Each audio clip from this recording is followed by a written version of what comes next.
Olá pessoal, eu me chamo Yuri Bandeira, sou estudante de medicina e hoje nós estamos aqui para uma aula sobre sinapses químicas. Então, o que são sinapses? As sinapses basicamente são uma forma de comunicação entre um neurônio e uma célula excitável. Como vai nos dizer aqui, são junções especializadas, onde ocorrem interações entre neurônios ou entre neurônios e outras células excitáveis. Por vezes, a gente pode pensar que as sinapses acontecem apenas entre neurônios, e isso não é verdade. As sinapses também podem acontecer entre um neurônio e um outro tipo de célula, por exemplo, uma célula glandular ou uma célula muscular, um miócito. E as sinapses, elas também podem ser elétricas ou químicas, mas neste vídeo nós vamos tratar exclusivamente sobre as sinapses químicas. E eu chamo a atenção de vocês para essa imagem aqui ao lado, onde nós vemos alguns dos elementos que são essenciais em uma sinapse química. Nós observamos aqui um neurônio, que é o neurônio pré-sináptico. Aqui embaixo nós temos a célula-alvo, que é a célula pós-sináptica.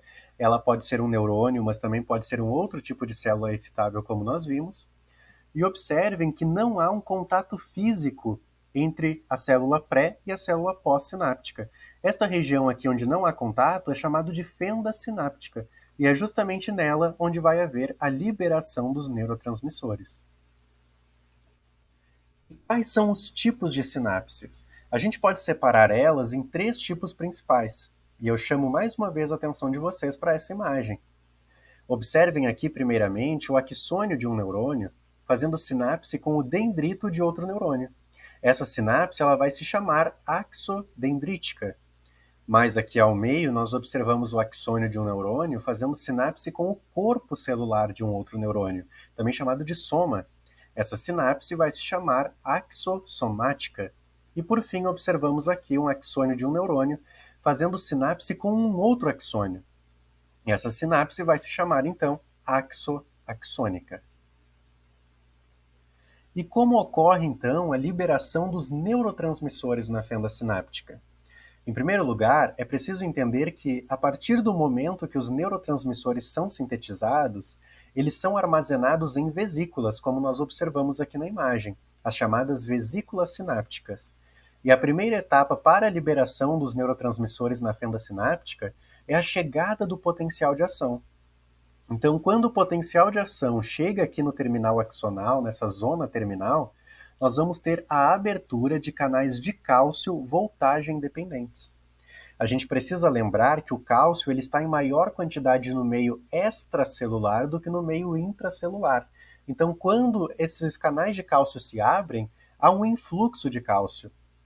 E esse influxo de cálcio vai fazer, então, com que as vesículas sinápticas se fundam à membrana plasmática do neurônio pré-sináptico, fazendo então a exocitose dos neurotransmissores para a fenda sináptica. Uma vez que os neurotransmissores estão na fenda sináptica, eles podem se ligar então aos receptores do neurônio pós-sináptico, e isso pode gerar uma resposta ou excitatória ou inibitória. E é importante dizer também que os neurotransmissores eles também podem se ligar a receptores que estão no próprio neurônio pré-sináptico, de forma a regular a sua produção. E um detalhe também muito importante que nós não podemos esquecer é que para que uma sinapse seja excitatória ou inibitória, não vai haver uma dependência da natureza química do neurotransmissor. O que realmente importa é o receptor com o qual ele se liga, e não a sua natureza química.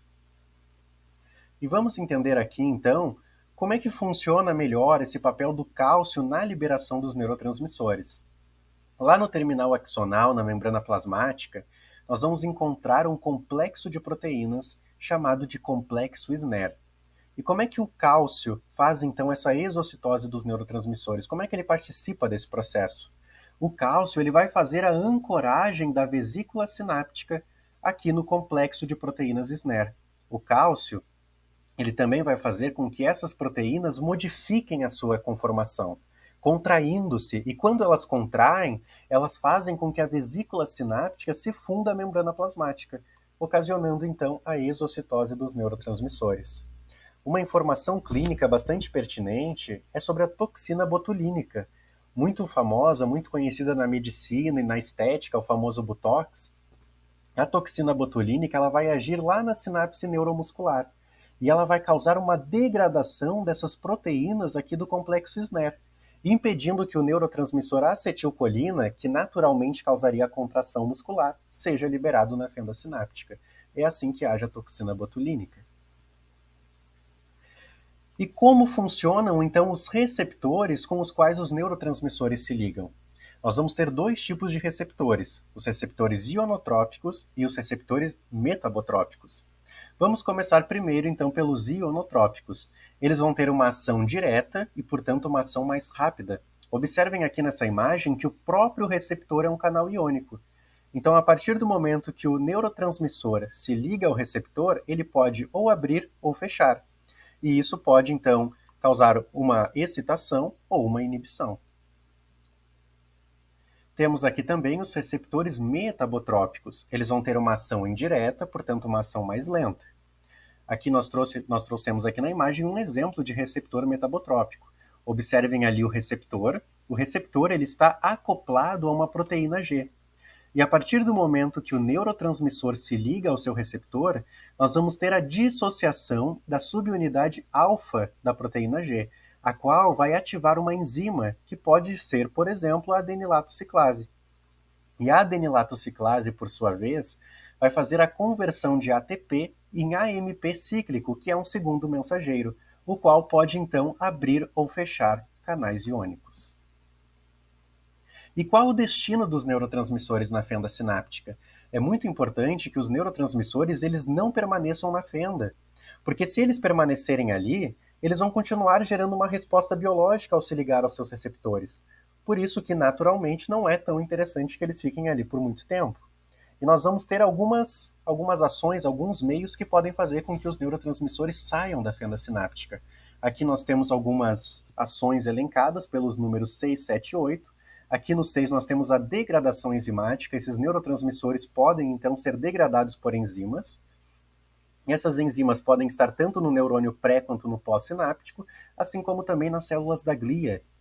E uma outra ação importante que pode acontecer é a recaptação do neurotransmissor e a sua reciclagem. Observem aqui no número 7 que o neurotransmissor ele pode ser recaptado pelo neurônio pré-sináptico, ele pode ser degradado e os seus resíduos metabólicos podem ser utilizados para a formação de novos neurotransmissores. E por fim, nós temos aqui no número 8 a difusão para o sangue, por exemplo. Isso pode acontecer no caso dos neurohormônios ou para que esses neurotransmissores sejam simplesmente excretados do organismo. Finalmente, o que são as sinapses excitatórias? Uma sinapse excitatória é aquela que despolariza o neurônio pós-sináptico. Portanto, nós teremos uma redução da diferença de potencial de membrana. Essa despolarização é chamada de potencial excitatório pós-sináptico, chamado também de PEPS. Se essa sinapse excitatória ultrapassa um determinado limiar, nós temos então a geração de um potencial de ação. Uma sinapse excitatória ela pode acontecer quando um neurotransmissor, ao se ligar ao seu receptor, causa o fechamento de canais de potássio. Quando esses canais são fechados, menos potássio vai sair da célula, e nós teremos então um excesso de cargas positivas no interior celular, causando a despolarização. Temos também as sinapses inibitórias. Na sinapse inibitória, há uma hiperpolarização do neurônio pós-sináptico. Portanto, nós teremos um aumento da diferença de potencial de membrana. Essa hiperpolarização é chamada de potencial inibitório pós-sináptico, o PIPS. E ele diminui a probabilidade de se gerar um potencial de ação. Nós podemos ter, por exemplo, a abertura de canais de potássio, causando então um vazamento de cargas positivas, ou a abertura de canais de cloreto, causando um influxo de cargas negativas. E isso vai causar então a hiperpolarização. E por fim, então, a integração neural. É preciso entender que no funcionamento do sistema nervoso, as sinapses são fenômenos complexos, de modo que um neurônio pode fazer sinapse com diversos outros, assim como cada um deles pode receber sinapses de até milhares de outros neurônios. E é justamente esse conjunto de milhares de neurônios funcionando de forma coordenada em sinapses excitatórias e inibitórias que nos permitem fazer as inúmeras atividades do nosso dia a dia, desde estudar, a prática de esportes, até lembrar de uma memória que tenha sido importante para nós. Agradeço muito pela atenção de vocês, muito obrigado. E aqui estão, então, as nossas referências.